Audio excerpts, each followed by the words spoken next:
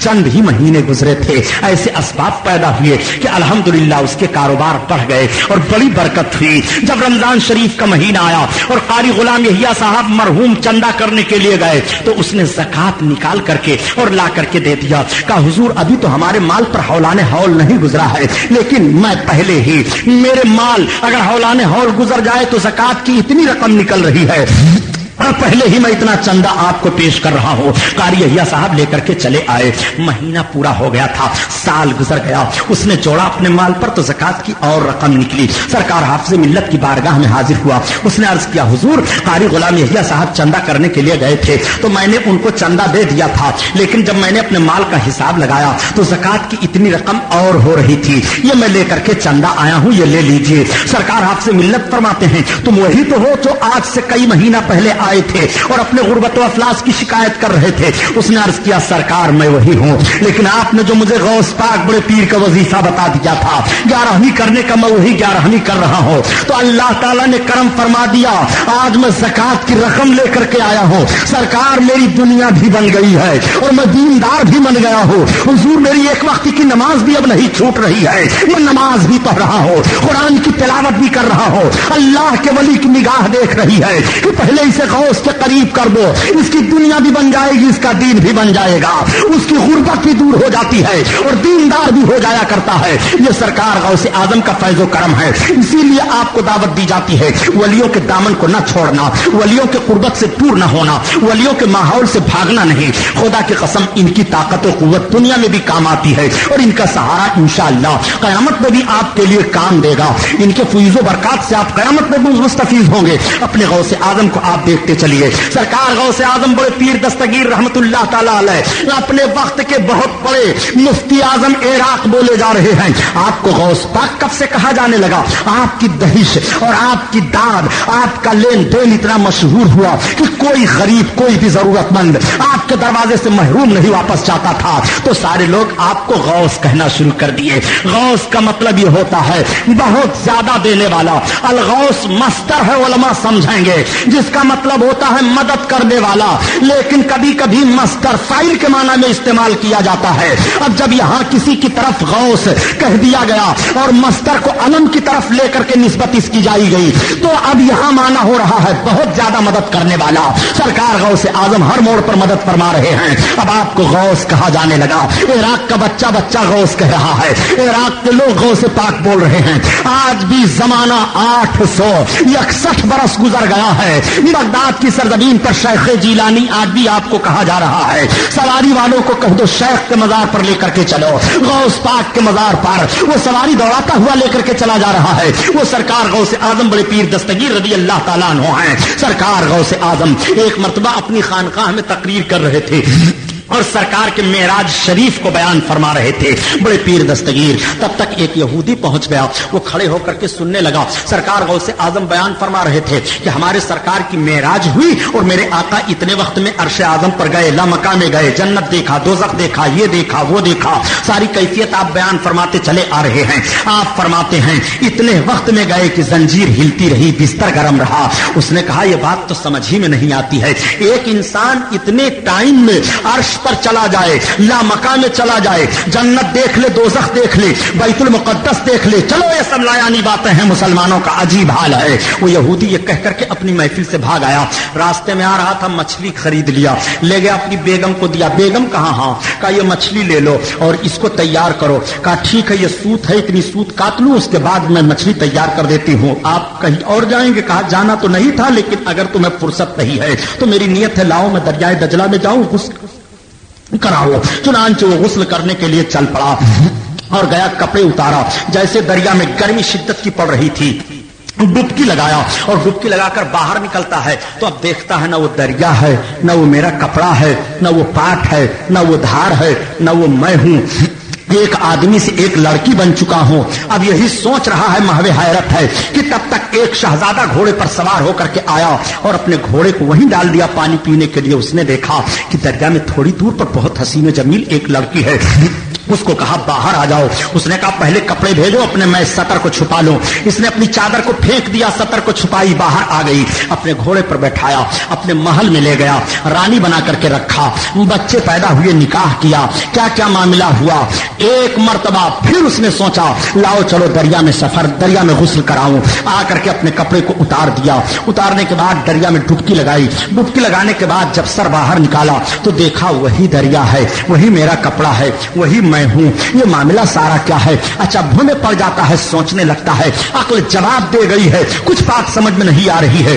دریا سے نکل کر کے کپڑا پہنا اور پہن کر کے آ کر کے پہنچا تو دیکھتا ہے کہ مچھلی اسی طرح تڑپ رہی ہے، میری بیوی اسی طرح سے سوت کاٹ رہی ہے۔ کہا بیگم ابھی تم نے مچھلی نہیں تیار کی؟ کہا تم راستے سے تو نہیں لوٹ آئے ہو؟ کہا بیگم راستے سے نہیں لوٹ کر کے آیا ہوں، بیگم بن چکا ہوں، بچے جن چکا ہوں، رانی بن کر کے محل میں رہ چکا ہوں۔ کہا یہ کیا پاگل پن کی بات کر رہے ہو؟ ارے کہا بیگم اٹھو تو اپنی بیوی کو لیا۔ جب سرکار غوث پاک کی بارگاہ میں پہنچا تو دیکھا ابھی وہی واقعہ بیان فرما رہے ہیں۔ بڑے پیر نے فرمایا جو سرکار کے معراج کو سمجھنا چاہے وہ یہودی سے سمجھ لے۔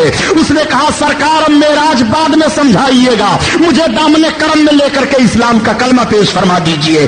اسلام کا کلمہ پڑھا، اسلام میں داخل ہو گیا۔ وہ سرکار غوث اعظم پیرے پیرا میرے میرا ہیں۔ کہاں کہاں غوث اعظم کو دیکھو گے، جس موڑ پر غوث اعظم کو دیکھو بے مثال دیکھو گے۔ غوث اعظم کی صبح بے مثال ہے، غوث اعظم کی شام بے مثال ہے، غوث اعظم کی عبادت بے مثال ہے، غوث اعظم کا رہنا چہنا بے مثال ہے، غوث اعظم کی داد و دہش بے مثال ہے، غوث اعظم کا لین دین بے مثال ہے، غوث اعظم کا علم بے مثال ہے، غوث اعظم کا کرم بے مثال ہے۔ غوث اعظم کو کوئی پکار کر کے تو دیکھے غوث اعظم کہاں کہاں کام آ رہے ہیں۔ خدا کی قسم کسی بھی موڑ پر غوث کا پکارنے والا محروم نہیں رہتا ہے۔ ارے سرکار غوث اعظم تو ایسے ہیں خدا کی قسم۔ غوث پاک رضی اللہ تعالیٰ عنہ کے ایک خادم تھے جن کا نام حضرت علی عربی ہے، اور حضرت علی عربی رضی اللہ تعالیٰ عنہ کی عمر 60 برس کی ہو گئی تھی۔ بڑے پیر دستگیر سے ایک روز عرض کرتے ہیں، رونے لگے۔ آپ نے فرمایا کیا بات ہے؟ عرض کرتے ہیں حضور میں بوڑھا ہو گیا، بڑھاپے کی کوئی لاٹھی نہیں ہے، میرے گھر میں کوئی چراغ نہیں ہے، آپ دعا فرما دیجئے اللہ مجھے کوئی اولاد عطا فرما دے۔ سرکار بڑے پیر دستگیر فرماتے ہیں جاؤ، میری پشت میں میری آخری اولاد تھی، میرا آخری بیٹا تھا، آؤ تم ادھر سے آؤ، اپنی پشت کو میری پشت سے ملا دو۔ چنانچہ حضرت علی عربی نے اپنی پیٹھ کو غوث اعظم کے پیٹھ سے مس کر دیا۔ آپ فرماتے ہیں جاؤ بچہ میں نے تجھے دے دیا، اور تیرے گھر بچہ پیدا ہوگا، اس کا نام محمد محی الدین رکھنا، وہ اللہ کا بہت بڑا ولی ہوگا۔ چنانچہ حضرت علی عربی آئے، ان کے وہاں بچے کی ولادت ہوئی، انہی کا نام رکھا گیا محمد محی الدین، جن کا لقب ابن عربی ہے۔ آج بھی ابن عربی کی پیشین گوئیاں مشہور ہیں، جو قیامت تک ہونے والی بہت ساری چیزوں کی آپ نے نشاندہی فرمائی ہے، وہ حضرت ابن عربی ہیں جو سرکار غوث اعظم کی دعا سے پیدا ہو رہے ہیں۔ اور بڑے پیر فرماتے ہیں ان کا نام محمد رکھنا، ان کا نام محی الدین رکھنا، میرے نام پر رکھنا، یہ اللہ کا بہت بڑا ولی ہوگا۔ میں آپ سے پوچھتا ہوں اے مسلمانوں، سرکار غوث اعظم کی عطا کا حال یہ ہے تو رسول اللہ کی عطا کا حال کیا ہوگا؟ جب ولی اللہ اس طرح عطا فرما سکتے ہیں تو رسول اللہ کے کرم کی بارش کیسی ہوگی؟ اسی لیے تو اعلی حضرت عظیم البرکت فرماتے ہیں کہ خلق کے حاکم ہو تم، رزق کے قاسم ہو تم، خلق کے حاکم ہو تم، رزق کے قاسم ہو تم، اور جو ملا تم سے ملا تم پہ کرو درود۔ وہ سرکار کائنات صلی اللہ علیہ وسلم کی ذات گرامی ہے، یہ سب آقا کے نائبین ہیں، یہ سب آقا کے در سے لے کر کے آقا کے غلاموں کو عطا فرمانے والے ہیں۔ آؤ دیکھو اسی کی ایک کڑی خطیب مشرق حضرت علامہ مشتاق احمد نظامی کی بھی ہے، جن کی یاد میں آپ نے اس محفل کو منعقد کیا۔ وہ لوگ بڑے اچھے ہیں جو اپنے بزرگوں کی یادوں کو منایا کرتے ہیں۔ دیکھو یہی نظامی صاحب رحمت اللہ علیہ ہیں،